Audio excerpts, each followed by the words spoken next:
as we've heard, today's COAG meeting also agreed on a new classification for the Adler lever-action shotgun, more than a year after the weapon was banned, pending a decision. The 7-shot Adler will now be placed in Category D, the most restricted group, available only to professional shooters. The 5-shot Adler weapon will be easier to get. It will go into Category B.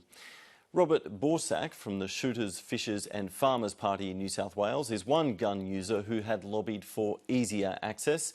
So today's result is not what he wanted. I spoke to him earlier.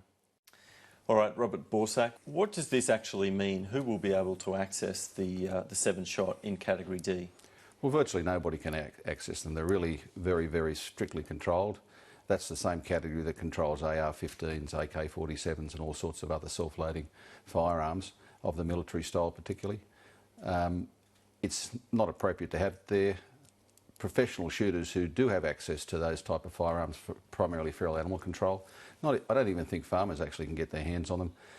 The last thing they would do, if you could get your hands on an AR-15 or something similar, an SKS for quick, clean kills on feral animals as a professional, the last thing you're really going to do is buy a shotgun, a lever-action shotgun. But technically, couldn't a farmer make the argument that they are a professional who needs to control feral pests on their property and therefore need a Category D weapon? No, because farmers generally argue that in Category C.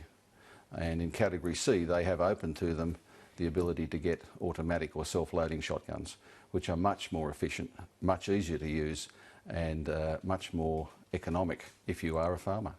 So why is this Adler 7 shotgun so important then, and why are you so upset about it if there are many other options out there? I think we're upset about it because there was no evidence-based reason given for doing any of this. There was no discussion, there was no public debate, if you like. This was an exercise of the Abbott government deciding, preempting, I suppose, the Lint Cafe decision. And if you remember back when the Lint Cafe tragedy occurred, Abbott actually came out and said that Man Monis had a licence. Now, that was ill-informed. Then, fast forward a bit, he calls on the banning of the Adler 7-shot, stops the import of it, and they've been pretty much stuck in that situation ever since. There's been no discussion, no evidence-based reality check as to why this should happen at all. But I'm just struggling to understand why a farmer would need the Adler 7-shot. For example, you've mentioned there is the Adler 5-shot, which is in an easier category, Category B. It's only 3 bullets difference, and you can modify that one. It's actually 2 different. Right. So, and you can modify that as well. So why the debate about this particular shotgun? Because what it shows is that government at the federal level and governments all over Australia are not prepared to have rational debate. What they are trying to do is to follow the Howard Doctrine. And the Howard Doctrine is, I hate guns, and what I want to see is only the military, the police and security guards, and I might also add to that, criminals, have firearms. Eventually he wants to be in a situation where a law-abiding citizen is not entitled, even under licence, with substantial background checks, with safe storage, and all the difficult hoops that we've got to jump through. He wants to remove a civil right for the licensed ownership of firearm in Australia. If that's the core of the National Firearms Agreement, then they're going to find a very difficult political road to go down in the future. Well, let's talk about that political road. Your party just surprisingly won a state seat from the Nationals. There was a huge swing against the Nationals. Do you foresee this particular decision today as a vote turner, or as something that will lead to other people switching to your party and others? Look, I think it's just one of many bad decisions. I think one of the key issues in all of this, it gets down to honesty, it gets down to transparency. People, especially in the bush, are sick and tired of being lied to. If there's a good reason for doing something, Australian voters, Australian citizens will accept it if they are consulted, if the discussion is fair and the debate is proper.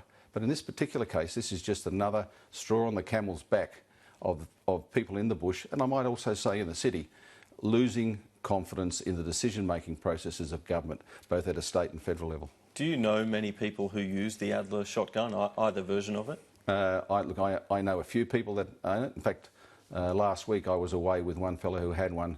We were shooting ducks. Do you know many people who would want to get one now, knowing the decision today? I think what's happened at least, of course, with the 5-shot, because they've continued to be sold over this period of time, is that there's been a boom in demand for those firearms. So there's a lot of them out there now. Look, I can't hazard at a guess, but I would think somewhere between 3,000 to 5,000, maybe 6,000 Australia-wide of the 5-shot. What will happen to the Adler 7-shot now? You just think no one will buy it because if they can get access to Category D, they'll get a much more powerful weapon instead. Is that well, what you're if you're a pest controller, you wouldn't. I don't think you would be interested at all in buying an Adler shotgun. Why even bother if you are a pest controller to go to Category D if you can get one in Category B as a 5-shot? The reality is the difference between an extra 2 shots really makes no difference at all.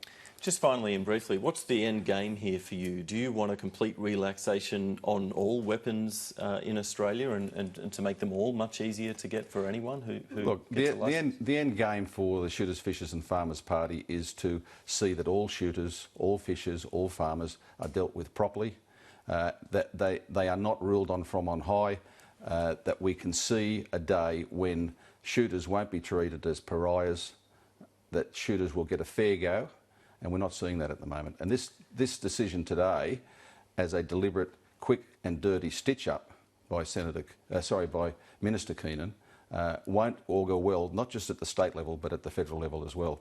Politically, we will campaign against this right across the board, as will One Nation now, and as, of course, will the LDP. Robert Borsak, thank you. Thank you.